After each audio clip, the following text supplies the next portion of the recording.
Grand Rising, how are you guys doing? I hope that you guys are having a blessed Sunday, beginning of the week. No, it's not the Sabbath, but this is not what this video is about. Okay. And so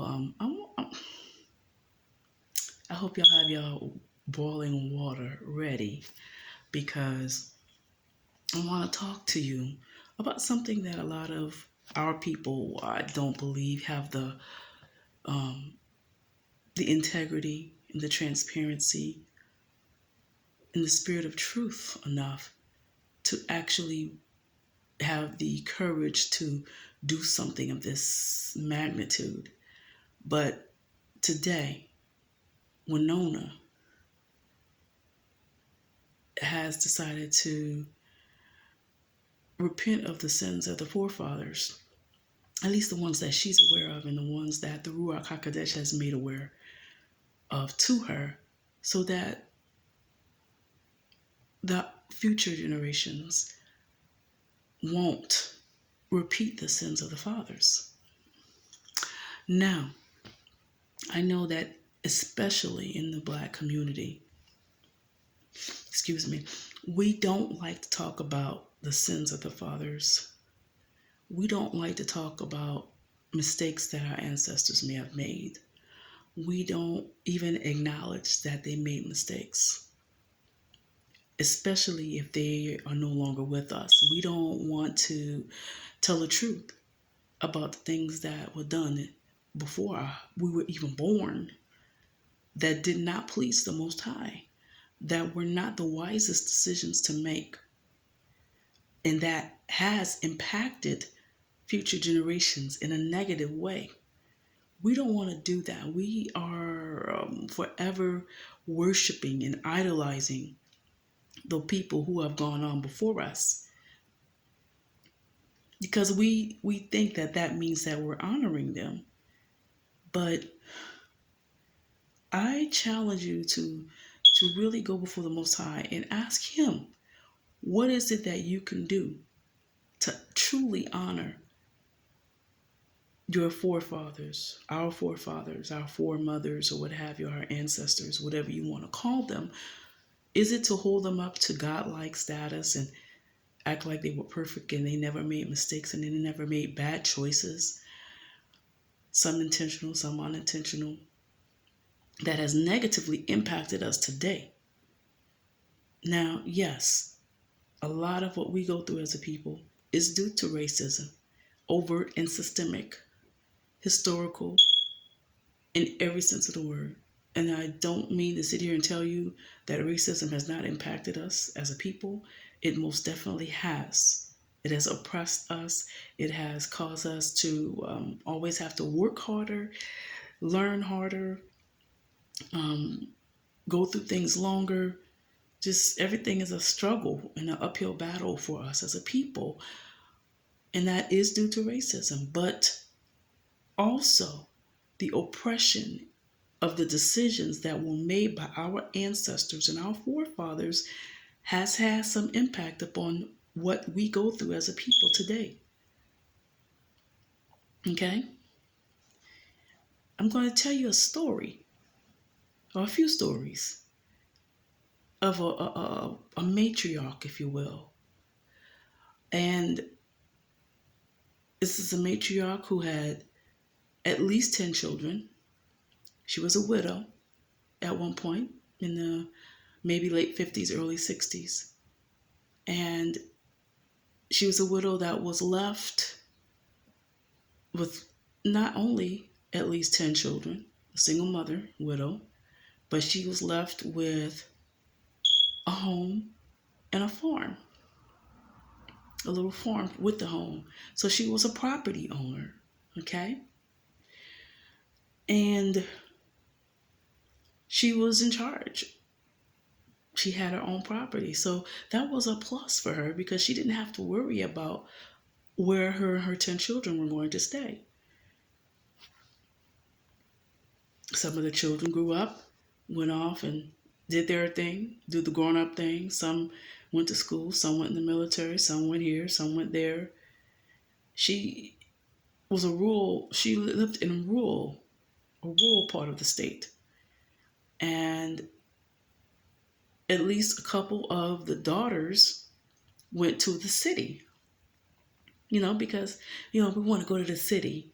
Any kid that's grown up in a rural area, when they grow up, most of them want to go to the city so that they can experience city life. Some of them want to go there for educational purposes. Some just want to go just to experience city life because it's something that they're not used to. So they get excited and they move to the city. So this is what happened in the case of these two daughters.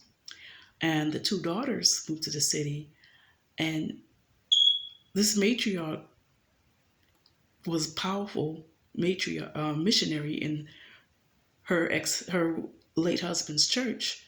He had two churches in the town that she was in, where she had her property. So the children knew nothing but church. They grew up very, very, very, very strict environment, very religious. And so they didn't know anything about anything. Okay. They just knew church. So these two girls went to the city and got buck wild because they grew up in church and they couldn't do anything when they were coming up. Girls especially, they went to the city and they got buck wild. Okay. They started, one of them ended up marrying somebody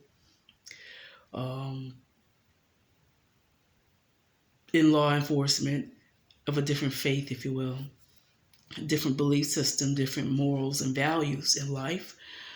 And I will say almost forgot her roots, if you will, forgot her foundation. So she intermarried into something with someone that was who ended up being a terror to the family.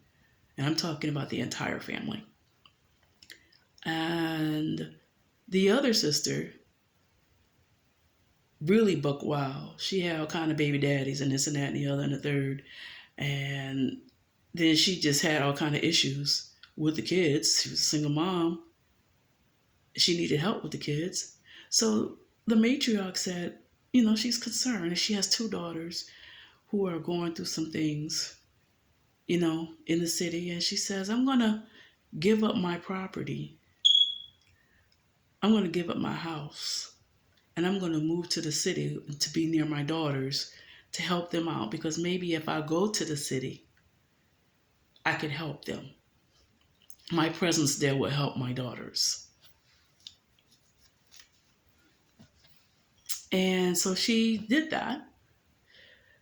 And she moved to the city. And yeah, her presence helped in the sense that the grandchildren were around the grandmom, and that's always beneficial for the grandchildren. However, it did not help. Her decision to give up so much did not influence her daughters to do what was right. Her daughters continued on their wayward paths.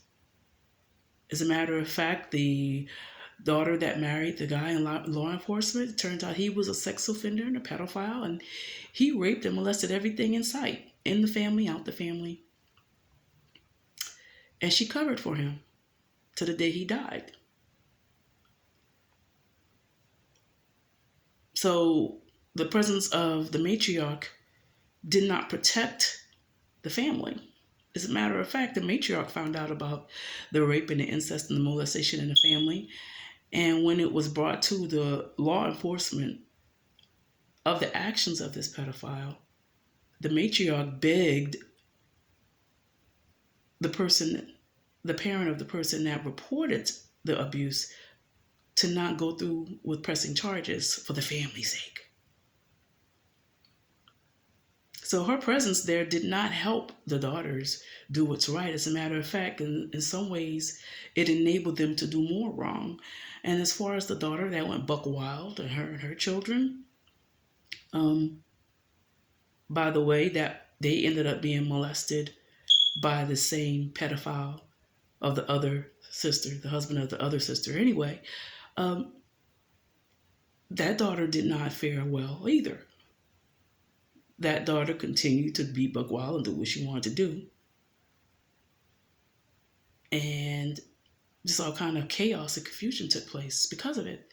And so now the matriarch sacrificed so much to try to be in the daughters' lives to help them to do what's right, and they still did what they wanted to do.